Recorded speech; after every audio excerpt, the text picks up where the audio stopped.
kebanyakan penduduk Malaysia yang rata-ratanya menanam padi sebagai sumber makanan mereka sendiri. Padi ataupun nama saintifiknya Oryza sativa merupakan satu daripada tanaman bijirin dan merupakan makanan ruji bagi ramai penduduk dunia termasuk di Asia, Amerika Latin dan Caribbean.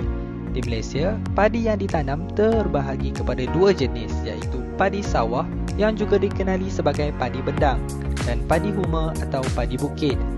Padi sawah atau padi bendang ini adalah jenis padi yang paling banyak ditanam kerana dapat mengeluarkan hasil yang tinggi. Padi sawah memerlukan penggunaan air dan baja yang banyak serta perlu ditanam dengan cara yang teratur. Padi sawah banyak ditanam di semenanjung Malaysia iaitu di pantai barat terutamanya di bahagian utara kerana terdapat kawasan berpaya yang datar dan terdapat satu musim lembap yang ketara dengan purata hujan tahunan melebihi 3,500 mm. Kesesuaian ini ditambah lagi dengan adanya musim panas yang berpanjangan. Bukti padi di semenanjung Malaysia didapati di Gua Cha dan Gua Harimau dari zaman Neolitik antara 6,000 hingga 4,000 tahun dahulu. Bagaimanapun, ia belum dapat ditentukan sama ada padi tersebut ditanam spesies liar atau diimport. Pada zaman dahulu, pada akhir musim menuai padi, padi yang ditanam khas akan dijadikan emping padi sebagai hidangan istimewa bagi menandakan tamatnya musim menanam padi. Pada suatu masa dahulu, di kawasan pantai timur, upacara puja pantai akan diadakan pada akhir musim menanam padi sebagai satu cara melepaskan penat lelah sepanjang musim menanam padi yang lalu. Seterusnya, saya ingin menjelaskan siapa yang terlibat secara langsung dalam mengurus dan memelihara sawah padi. Pertama sekali adalah golongan petani. Golongan petani ini adalah golongan utama yang terlibat secara langsung dalam mengurus dan memelihara sawah padi di Malaysia. Mereka inilah individu yang paling banyak berjasa dalam memelihara sawah padi di Malaysia. Demi kelangsungan makanan ruji ini di Malaysia, pihak kerajaan telah memberikan bantuan dan juga mewujudkan pelbagai program untuk para petani demi melancarkan proses penjagaan sawah padi di Malaysia. Antara skim yang ditawarkan ataupun disediakan oleh pihak kerajaan adalah yang pertama, skim subsidi harga padi, yang kedua, insentif peningkatan hasil padi, yang ketiga, insentif pengeluaran padi, yang keempat ialah baja tambahan NPK dan yang kelima, bantuan kawalan makhluk perosak. Peredaran zaman dari masa ke semasa yang semakin maju pada masa kini telah menjadikan cara penanaman padi ini telah menemui cara baru secara moden. Namun, ada juga petani di sesetengah tempat masih menggunakan kaedah tradisional. Kebanyakan golongan petani pada zaman kini telah menggunakan kaedah teknologi moden untuk memudahkan kerja-kerja mereka. Sekarang, saya mahu menceritakan tentang proses penanaman padi secara tradisional.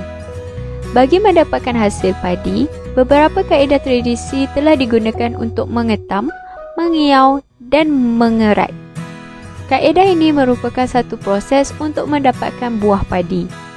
Kerja-kerja ini dijalankan oleh kaum wanita secara gotong royong. Cara menanam padi pada zaman moden adalah menggunakan jentera penanam. Pada masa kini juga, pemilihan benih tanaman padi disyorkan menggunakan biji benih sah keluaran Jabatan Pertanian. Hanya di kawasan yang menanam padi secara kecil-kecilan padi dituai dengan ketam padi. Namun, pada masa kini sudah mempunyai mesin-mesin penuai lengkap yang kecil dan ringan yang juga boleh menuai, membanting dan membersihkan hasil padi secara keseluruhannya. Kita semua dapat lihat betapa banyaknya perbezaan dari masa dahulu ke zaman moden ini. Okey, pada petang yang indah ni, kami akan membuat satu segmen Temu Bual bersama orang yang hebat sebelah saya ni. Kami amat berbesar hati dan bertuah kerana bersama kita hari ini adalah Haji Khalid bin Rejab. Dengan panggilan yang lebih mesra, Pak Ngah Haji Khalid, selaku pengusaha sawah padi yang sudah lebih 58 tahun dalam menguruskan bendang sawah padi ini. Okey, Haji. Assalamualaikum Haji. Haji sihat? Alhamdulillah. Okey, untuk soalan pertama yang saya akan ajukan kepada Haji, sudah berapa lama Pak Ngah Haji Khalid mempunyai pengalaman dalam bidang sawah padi ini? Assalamualaikum warahmatullahi wabarakatuh. Jadi pengalaman bekerja sawah padi, yang pertama kali kita ambil pada titik keturun orang tua dulu jadi orang menang. Kita anak cucu mereka, kita sambung ambil lah daripada umur 15 tahun sampai sekarang lah. Pengalaman Haji Khalid dalam bidang pengurusan sawah padi lebih 58 tahun. Amalan ini menjadi tradisi turun-temurun sejak datuk beliau lagi. Haji Khalid bermula mengenali tentang pengurusan padi sejak tahun 1962 pada umur beliau 15 tahun sehinggalah sampai ke sekarang. Haji Khalid menceritakan bahawa beliau telah menguruskan padi ini dari zaman tradisional ke zaman moden. Beliau menceritakan bahawa beliau pernah menguruskan pengusahaan sawah padi dari menggunakan kerbau sehinggalah mada mewujudkan penanaman padi secara moden iaitu setahun 2 kali menggunakan saluran air sebagai punca utama.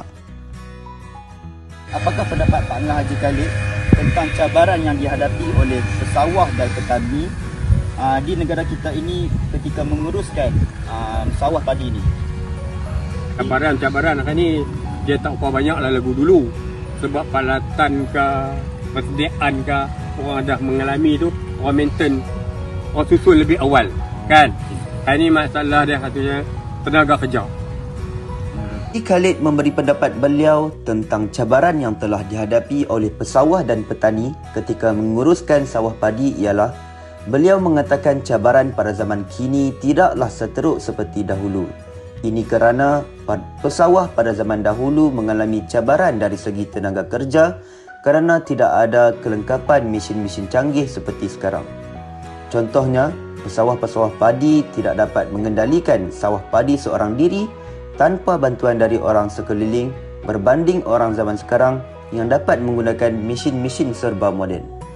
Cabaran terbesar yang kedua yang dinyatakan oleh Haji Khalid pula ialah pesawah pada zaman dahulu tidak menyediakan perancangan yang terapi sebelum memulakan pengurusan tentang penanaman padi sehinggalah ke proses menuai padi. Ini kerana ia amat memerlukan perancangan dan persiapan yang sangat rapi bagi mendapatkan hasil padi yang sangat banyak. Selalunya bila kita mempromosikan warisan-warisan pelancongan agro-tourism ini, kita selalu kaitkan dengan pembelajaran. Banyak educational element yang berada dalam sesuatu agriculture heritage itu, dan kita semua boleh faham dan lebih menghargai bagaimana orang-orang di luar sana menghasilkan penanaman yang Kita baik. akan teruskan kepada soalan yang terakhir, iaitu soalan yang ketiga. Bagaimana pendapat Haji tentang pengusaha padi ini boleh tingkatkan lagi pengeluaran padi? Okay. Untuk meningkatkan hasil padi, jadi hari ni macam-macam prosedur, program, jadual, semua orang pakat bantu petani nak bagi meningkatkan hasil. Kami telah menanyakan Haji Khalid bagaimana pengusaha padi boleh tingkatkan lagi pengeluaran padi. Beliau menyatakan untuk meningkatkan lagi pengeluaran padi, terdapat banyak benda perlu dititik beratkan. Terdapat juga agensi-agensi kerajaan yang turut banyak membantu pengusaha padi bagi meningkatkan lagi hasil. Antaranya seperti prosedur, program, jadual yang disediakan oleh mereka untuk digunakan oleh pesawah-pesawah padi di Malaysia. Wakil-wakil syarikat juga turut terlibat secara langsung bagi menyediakan racun, baja yang perlu digunakan oleh pesawah-pesawah padi pada masa yang ditetapkan bagi memastikan hasil padi meningkat dari sebelum ini. Saya ingin mengucapkan ribuan terima kasih terutamanya kepada Encik Haji Khalid Rejak kerana sudi meluangkan masa serta melayan kerenah-kerenah anak-anak saya ni, pelajar-pelajar saya ini, dan berkongsi ilmu tentang penanaman padi serta bagaimana padi boleh membantu untuk mengangkatkan martabat warisan pelancongan di Malaysia. pada zaman COVID sekarang ini, inilah masanya saya percaya untuk kita menggalakkan lebih banyak pelancongan domestik, dan salah satu caranya ialah untuk kita pergi sendiri dan melihat bagaimana beras dihasilkan dan padi. Antara usaha-usaha untuk memelihara dan memperkenalkan padi sebagai produk agroturism kepada pelancong adalah dengan membina muzium padi dan menyediakan perkhidmatan homestay berkonsepkan padi. Pihak kerajaan telah membina muzium padi yang terletak di Gunung Keriang, Kedah Darul Aman. Waktu operasinya adalah dari pukul 9 pagi sehingga 5 petang. Jadi, anda semua serta pelancong boleh mengunjunginya untuk mempelajari sejarah padi dan juga melihat alatan tradisional yang digunakan pada zaman dahulu untuk menuai padi. Selain itu juga, terdapat homestay berkonsepkan padi yang diusahakan di Sungai Sirih, Selangor. Agroturism Homestay Sungai Sirih ini menyediakan pakej pengalaman merasai aktiviti di sawah padi kepada pengunjungnya. Justru, usaha ini dapat meningkatkan lagi pengenalan padi kepada umum.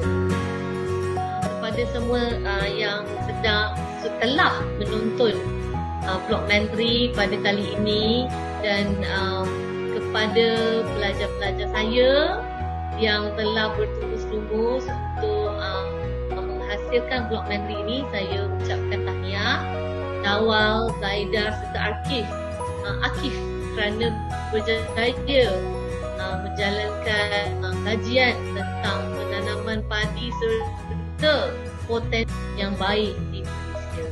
Tahniah dan selamat menonton semua. Bye-bye.